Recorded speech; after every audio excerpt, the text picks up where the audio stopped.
നല്ല ചൂട് ചായയുടെ കൂടെ മുരുമുരാന്നിരിക്കുന്ന പരിപ്പോട്ടയും കൂടി ആയാലോ, അടിപൊളി. ഇനി സമയം കളയണ്ട, നമുക്ക് പെട്ടെന്ന് അങ്ങ് ഉണ്ടാക്കാം. അതിന് വേണ്ടിയിട്ട് ഞാനൊരു ചെറിയ സവാള നല്ല കുഞ്ഞായിട്ട് അരിഞ്ഞു വെച്ചിട്ടുണ്ട്. അതുപോലെ തന്നെ ഒരു കഷ്ണം ഇഞ്ചി അരിഞ്ഞു വെച്ചിട്ടുണ്ട്. ഒരു 3 പച്ചമുളക്, ആവശ്യത്തിന് കറിവേപ്പില. യെസ്, അപ്പോൾ ഇത്രയും സാധനങ്ങൾ അരിഞ്ഞു വെച്ചിട്ടുണ്ട്. അതുപോലെ തന്നെ പരിപ്പ് ഞാൻ വെള്ളത്തിൽ കുതിർത്താനിട്ടിട്ടുണ്ടായിരുന്നു. അത് നല്ലപോലെ ഒന്ന് കഴുകി അങ്ങ് എടുക്കുക. പരിപ്പ് ഞാൻ മിക്സിയുടെ ജാറിലേക്ക് ഇട്ട് കൊടുത്തിട്ടൊന്ന് അരച്ചെടുക്കുകയാണ്. യെസ്, ഒരു പ്രാവശ്യം ഓൾമോസ്റ്റ് അരഞ്ഞു കഴിഞ്ഞിട്ടുണ്ട്. ഇനി അതിലേക്ക് നമ്മൾ കട്ട് ചെയ്ത് വെച്ചിരിക്കുന്ന സവാളയെല്ലാം ഇട്ട് കൊടുത്തു, ഒന്നുകൂടെ ഒന്ന് അടിച്ചെടുത്തു. യെസ്, എന്നിട്ട് നമ്മളതൊരു ബൗളിലേക്ക് ഇട്ട് കൊടുക്കുകയാണ്. ആവശ്യത്തിന് ഉപ്പ്, ആവശ്യത്തിന് മഞ്ഞൾപ്പൊടി. ഇനി ഇത് രണ്ടും കൂടെ നല്ലപോലെ ഒന്ന് മിക്സ് ചെയ്തെടുക്കുക. യെസ്, അപ്പം നമ്മുടെ പരിപ്പുടയുടെ ബാറ്റർ ഇവിടെ റെഡി ആയിട്ടുണ്ട്. ഇനി നമുക്കിതൊന്ന് ഉരുട്ടി നല്ല ഷേപ്പാക്കി എടുക്കാം. യെസ്,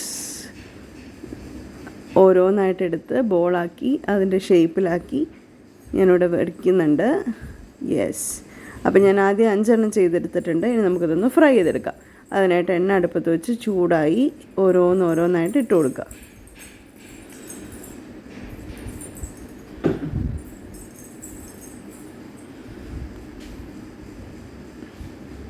ഒത്തിരി തിക്നെസ്സിലല്ല ഞാൻ ചെയ്തിരിക്കുന്നത്, അതുകൊണ്ട് തന്നെ നമുക്ക് പെട്ടെന്ന് ഫ്രൈ ചെയ്തിട്ട് എടുക്കാം.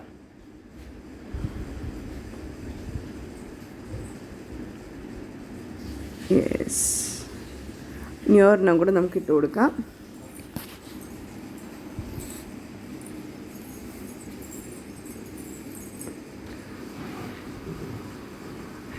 ഇപ്പം നല്ലപോലെ ആയി വരുന്നുണ്ട്. ഒരു സൈഡായി കഴിയുമ്പോൾ നമ്മളത് മറിച്ചിട്ടിട്ട് കൊടുക്കാം.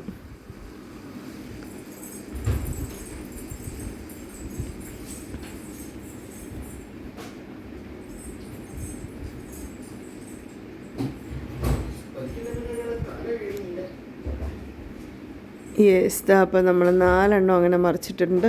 ഇനി 2 സൈഡ് നല്ലപോലെ ആയി ഒന്ന് മുരിഞ്ഞ് കളറൊക്കെ മാറി വരുമ്പോഴത്തേനും നമുക്കത് എടുക്കാം. യെസ്, ഇപ്പോൾ ഇത് ഓൾമോസ്റ്റ് റെഡി ആയിട്ടുണ്ട്. ഇത് കണ്ടോ, അതിൻ്റെ കളറൊക്കെ ഒന്ന് മാറി നല്ലപോലെ മുരിഞ്ഞ് വന്നിട്ടുണ്ട്. ഇനി നമുക്കിത് പതിയെ പാത്രത്തിൽ നിന്ന് മാറ്റാം.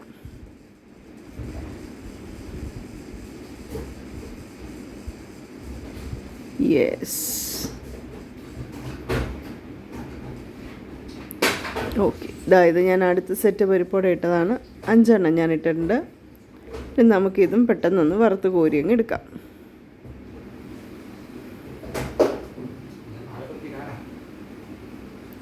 യെസ്, നമ്മുടെ മുരിഞ്ഞ പരിപ്പോടെ ഇവിടെ റെഡി ആയിട്ടുണ്ട്. നല്ല ക്രിസ്പി ആയിട്ട് തന്നെ കിട്ടിയിട്ടുണ്ട്. അപ്പോൾ ചായക്കൊക്കെ കടിയായിട്ട് എല്ലാവരും ഒന്ന് ട്രൈ ചെയ്ത് നോക്കുക. ഓക്കേ.